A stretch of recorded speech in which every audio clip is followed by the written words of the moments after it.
Now to the Republican race for the White House, heating up in early voting states like Iowa and New Hampshire. The war of words escalating between former President Trump and Florida Governor Ron DeSantis, the two frontrunners butting heads over who's a winner and who's not. Our Robert Sherman has the latest from New Hampshire. Robert, I see Mr. DeSantis taking a couple of shots at Mr. Trump and progressives.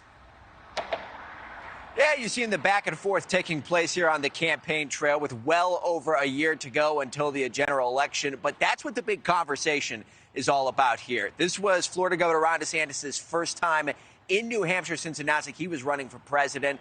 And he tried to make the pitch to New Hampshire voters that he has the best chance of winning the general election. This is what he had to say.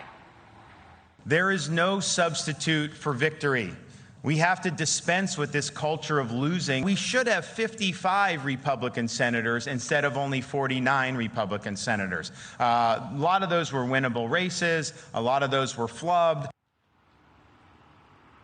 But you look at polling coming out of this state right now, it is still former President Donald Trump who has control of this race, with about 41% of New Hampshire voters saying they would cast their vote for him if the race were today. Florida Governor Ron DeSantis sitting in second. That's pretty typical around the country from what we've been seeing, that 1-2 follow. And then Chris Sununu, the New Hampshire governor here, very popular among the electorate. He's sitting in third, but he has not entered the race yet. But now I want you to look at that same polling data through another lens. If you take a look at the Real Clear Politics average of polls, about 49% of New Hampshire Republicans say their top pick to be atop the GOP ticket is somebody other than the former president. That's a plurality here in the state of New Hampshire. So it just goes to show the situation that's on the ground here.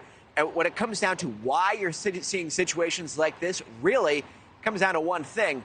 That's electability. They're concerned that Trump did not win in 2020, that many of his candidates and his message failed in 2022. So they're concerned about that. All these other candidates, they haven't figured out what the secret sauce is, meaning what is the key to taking that person who's right now committed to Trump and stripping him away and bringing him into your own camp.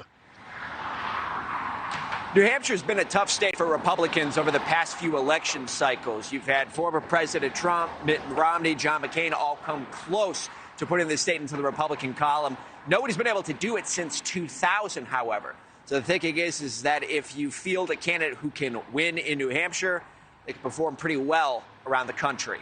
Kelly? All right. Interesting to watch. Robert, thank you, as always, for that report. Thank you for watching. Go to newsnationnow.com to find News Nation on your television provider. And don't forget to click the red subscribe button below to get more of News Nation's fact-driven, unbiased coverage.